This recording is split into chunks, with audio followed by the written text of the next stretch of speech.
Act I of Henry V by William Shakespeare. Dramatis Personae. Alice, read by Caroline Sophie. The Archbishop of Canterbury, read by Sean Randall. Bardolph, read by John Fricker. Bates, soldier in King Henry's army, read by David Lawrence. Bishop of Ely, read by Algy Pug. The Boy, read by Aldor. Chorus, read by Elizabeth Klett. Constable of France, read by Lars, Rolander. Court, read by Dale Burgess. Duke of Bedford, read by Dale Burgess. Duke of Bourbon, read by Algy Pug. Duke of Burgundy, read by Algy Pug. Duke of Exeter, uncle to Henry IV, great-uncle to Henry V, read by David Goldfarb. The Duke of Gloucester, read by Tadhg Hynes. Duke of Orleans, read by Ric F. Duke of York, Earl of Cambridge, Earl of Salisbury, Earl of Warwick, read by Algy Pug. Earl of Westmoreland, read by Timothy Ferguson. First Ambassador, read by Dale Burgess. Llewellyn, read by Martin Geeson. French Soldier, read by Nadine Eckert-Boulet. Governor of Harfleur, read by Dale Burgess. Gower, read by Bruce Peary. Grand Pré, read by Dale Burgess. Henry V, read by Ariel Lipshaw. Harold, read by Maria Therese. Hostess Quickly, hostess of a tavern in Eastcheap, read by Elizabeth Klett. Jamie, recording by Len Nicholson. Catherine, read by Ezwa. King of France, read by Paul Adams. Louis the Dauphin, read by Nadine Eckert-Boulet. Lord Scroop, read by Bruce Peary. Macmorris, by Tadhg Hynes. Messenger, read by Elizabeth Klett. Montjoy, read by Amy Graymore. The Role of Nym, read by Sandra. Pistol, read by Algy Pug. Queen Isabel, read by Colinda. Rambourg, a French lord, read by Elizabeth Klett. Sir Thomas Erpingham, Sir Thomas Grey, read by Dale Burgess. Williams, read by Ty Engelbauer. Narrated by Elizabeth Klett. Prologue. Enter chorus. Oh, for a muse of fire that would ascend the brightest heaven of invention, a kingdom for a stage, princes to act, and monarchs to behold the swelling scene. Then should the warlike Harry, like himself, assume the port of Mars, and at his heels, leashed in like hounds, should famine's sword and fire crouch for employment. But pardon, gentles all, the flat unraised spirits that have dared on this unworthy scaffold to bring forth so great an object. Can this cockpit hold the vasty fields of France? Or may we cram within this wooden O the very casques that did affright the air at Agincourt? O pardon, since a crooked figure may attest in little place 1,000,000, and let us, ciphers to this great accompt, on your imaginary forces work. Suppose within the girdle of these walls are now confined 2 mighty monarchies, whose high upreared and abutting fronts the perilous narrow ocean parts asunder. Piece out our imperfections with your thoughts. Into 1,000 parts divide one man, and make imaginary puissance. Think, when we talk of horses, that you see them, printing their proud hoofs o' the receiving earth. For 'tis your thoughts that now must deck our kings, carry them here and there, jumping o'er times, turning the accomplishment of many years into an hourglass. For the which supply, admit me chorus to this history, who, prologue like, your humble patience pray, gently to hear, kindly to judge. Our play. Exit. Act 1. Scene 1. London. An antechamber in the King's palace. Enter the Archbishop of Canterbury and the Bishop of Ely. My lord, I'll tell you that self-bill is urged, which in the 11th year of the last king's reign was like, and had indeed against us passed. But the scambling and unquiet time did push it out of further question. But how, my lord, shall we resist it now? It must be thought on. If it pass against us, we lose the better half of our possession.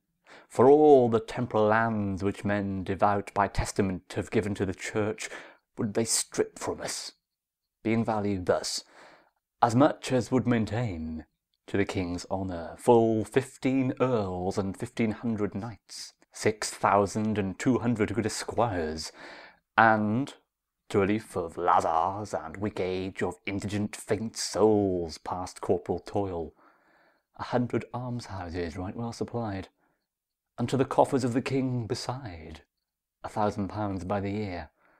Thus runs the bill. This would drink deep.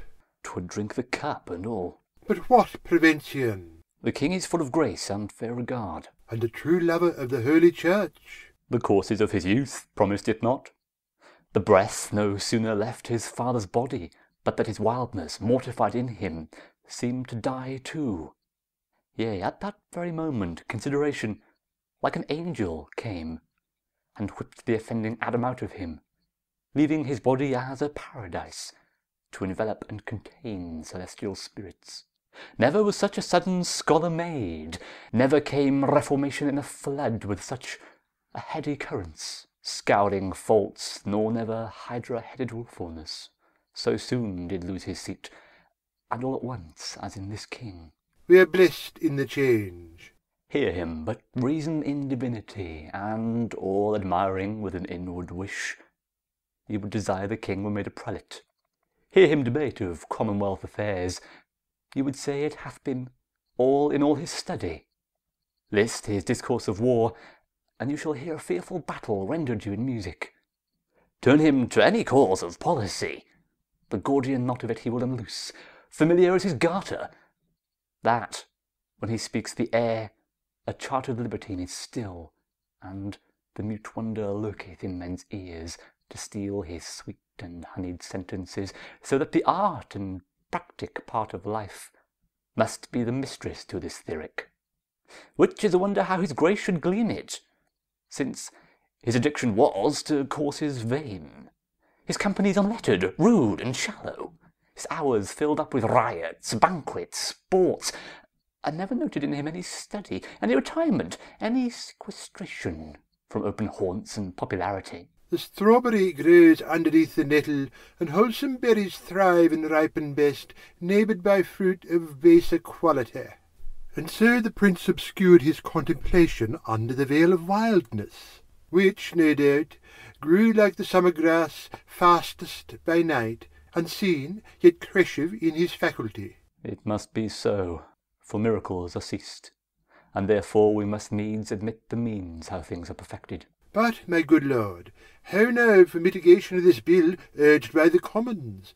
Doth his Majesty incline to it, or no? He seems indifferent, or rather swaying more upon our part than cherishing the exhibitors against us, for I have made an offer to his Majesty upon our spiritual convocation, and in regard of causes now in hand, which I have opened to his Grace at large, as touching France, to give a greater sum than ever at one time the clergy yet did his predecessors part withal. How did this offer seem received, my lord? With good acceptance of his Majesty, save that there was not time enough to hear, as I perceived his Grace would fain have done, the severals and unhidden passages of his true titles to some certain dukedoms, and generally to the crown and seat of France derived from Edward, his great-grandfather. What was the impediment that broke this off? The French ambassador upon that instant craved audience, and the hour, I think, is come to give him hearing.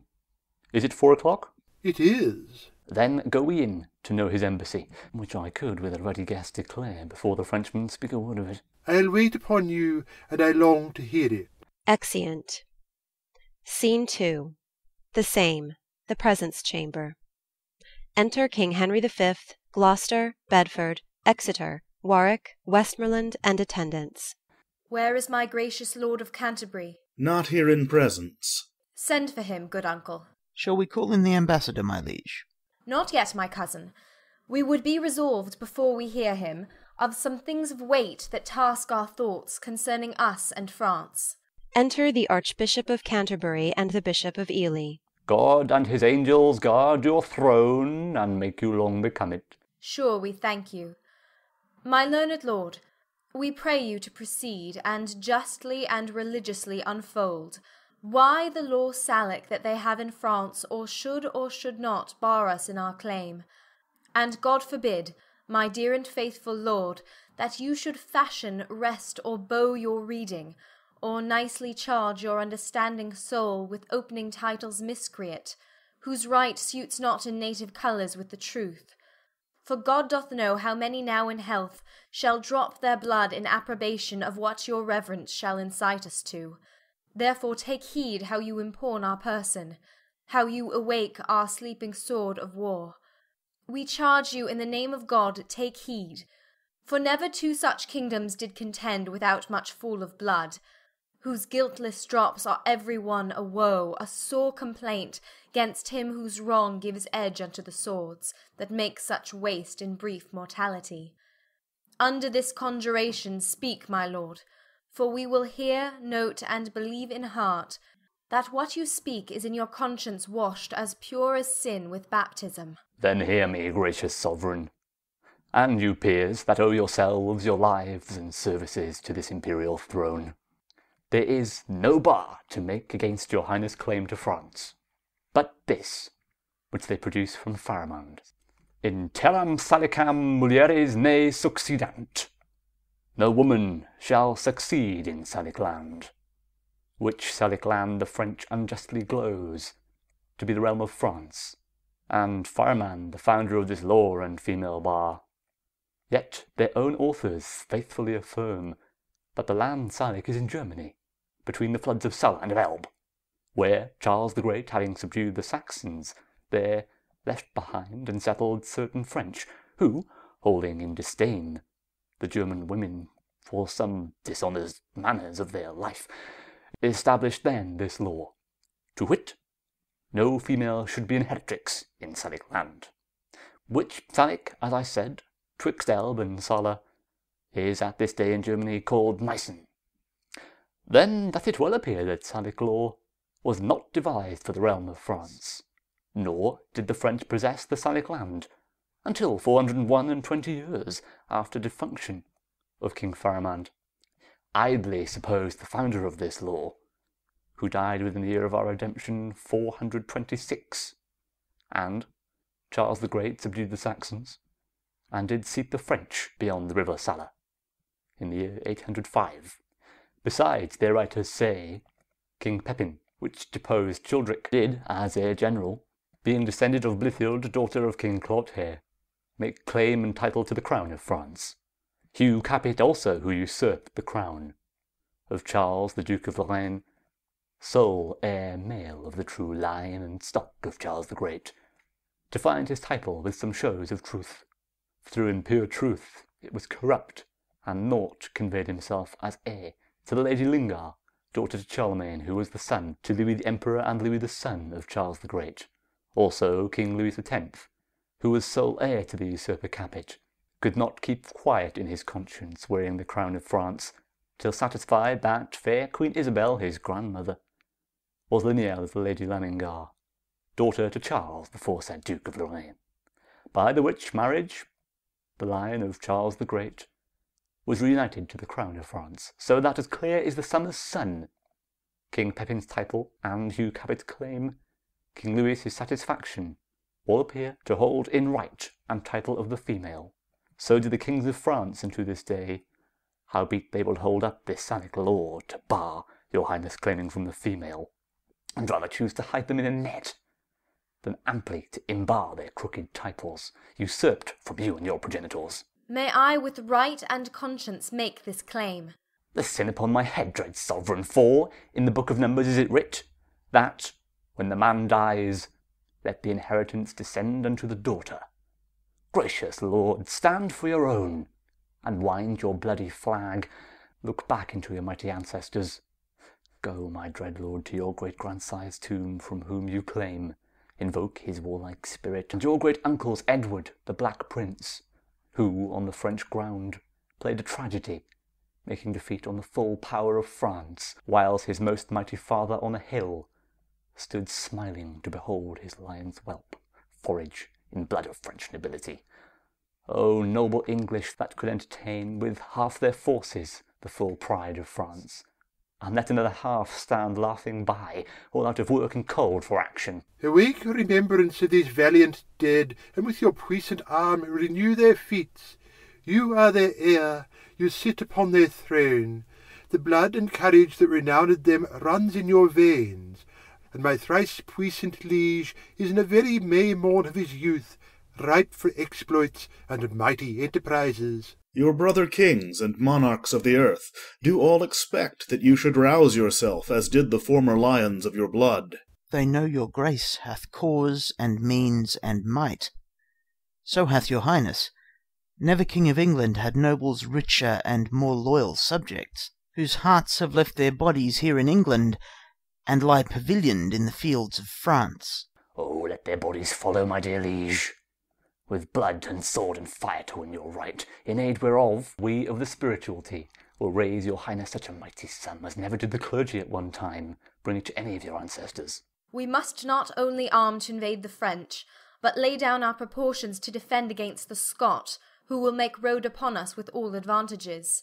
They of those marches, gracious sovereign, shall be a wall sufficient to defend our inland from the pilfering borderers.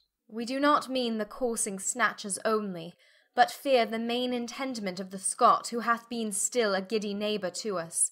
For you shall read that my great-grandfather never went with his forces into France, but that the Scot on his unfurnished kingdom came pouring, like the tide into a breach, with ample and brim fullness of his force, galling the gleaned land with hot assays, girding with grievous siege castles and towns, that England, being empty of defence, hath shook and trembled at the ill neighbourhood. She hath been then more feared than harmed, my liege, for here are but exampled by herself, when all her chivalry hath been in France, and she a mourning widow of her nobles, she hath herself not only well defended, but taken and impounded as a stray the King of Scots, whom she did send to France, to fill King Edward's fame with prisoner kings, and make her chronicle as rich with praise as is the ooze and bottom of the sea, with sunken wreck and sunless treasuries. But there's a saying, very old and true, if that you will France win, then with Scotland first begin. For once the eagle England being in prey, to her unguarded nest the weasel Scot comes sneaking, and so sucks her princely eggs, playing the mouse in the absence of the cat, to tear and havoc more than she can eat. It follows, then, the cat must stay at home. Yet that is but a crushed necessity, since we have locks to safeguard necessaries, and pretty traps to catch the petty thieves. While that the armed hand doth fight abroad, the advised head defends itself at home. For government, though high and low and lower, put into parts doth keep in one consent, congreeing in a full and natural close, like music. Therefore doth heaven divide the state of man in divers functions, setting endeavour in a continual motion, to which is fixed as a name or but obedience. For so work the honeybees, creatures that by a rule in nature teach the act of order to a peopled kingdom.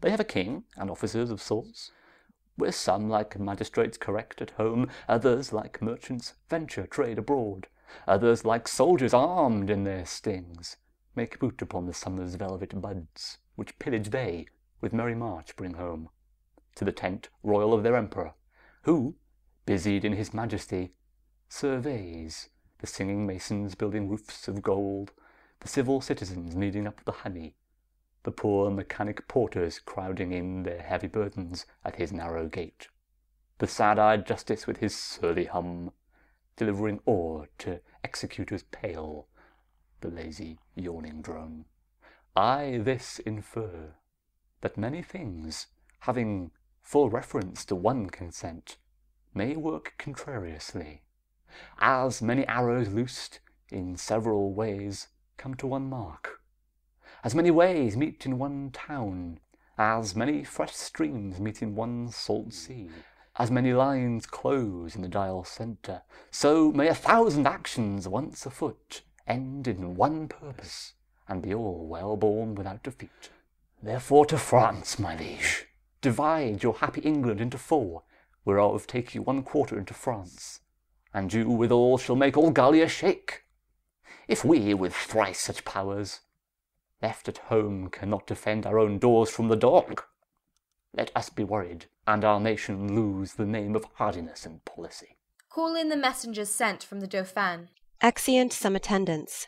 Now are we well resolved, and by God's help, and yours, the noble sinews of our power, France being ours, we'll bend it to our oar, or break it all to pieces. Or there we'll sit, ruling in large and ample empery o'er France and all her almost kingly dukedoms, or lay these bones in an unworthy urn, tombless, with no remembrance over them. Either our history shall with full mouth speak freely of our acts, or else our grave, like Turkish mute, shall have a tongueless mouth, not worshipped with a waxen epitaph. Enter ambassadors of France. Now are we well prepared to know the pleasure of our fair cousin Dauphin, for we hear your greeting is from him, not from the king. It please your majesty to give us leave freely to render what we have in charge. Or shall we sparingly show you far off the Dauphin's meaning and our embassy? We are no tyrant, but a Christian king, unto whose grace our passion is as subject as are our wretches fettered in our prisons. Therefore, with frank and with uncurbed plainness, tell us the Dauphin's mind. Thus, then, in few, your highness, lately sending into France, did claim some certain dukedoms in the right of your great predecessor King Edward III. In answer of which claim, the prince, our master, says that you savour too much of your youth, and bids you be advised. There's naught in France that can be with a nimble galliard won. You cannot revel into dukedoms there. He therefore sends you metre for your spirit, this tun of treasure, and, in lieu of this, desires you let the dukedoms that you claim hear no more of you. This the Dauphin speaks. What treasure, uncle? Tennis balls, my liege. We are glad the Dauphin is so pleasant with us. His present and your pains we thank you for. When we have marched our rackets to these balls, we will in France, by God's grace, play a set shall strike his father's crown into the hazard. Tell him he hath made a match with such a wrangler that all the courts of France will be disturbed with chases. And we understand him well, how he comes o'er us with our wilder days, not measuring what use we made of them.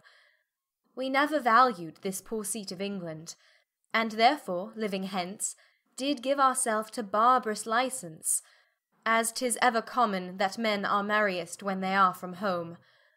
But tell the Dauphin I will keep my state, be like a king, and show my sail of greatness when I do rouse me in my throne of France. For that I have laid by my majesty, and plodded like a man for working days. But I will rise there, with so full a glory that I will dazzle all the eyes of France, yea, strike the Dauphin blind to look on us. And tell this pleasant prince, this mock of his hath turned his balls to gunstones, and his soul shall stand sore charged for the wasteful vengeance that shall fly with them. For many 1,000 widows shall this his mock out of their dear husbands, mock mothers from their sons, mock castles down, and some are yet ungotten and unborn, that shall have cause to curse the Dauphin's scorn. But this lies all within the will of God, to whom I do appeal, and in whose name tell you the Dauphin I am coming on, to venge me as I may, and to put forth my rightful hand in a well-hallowed cause.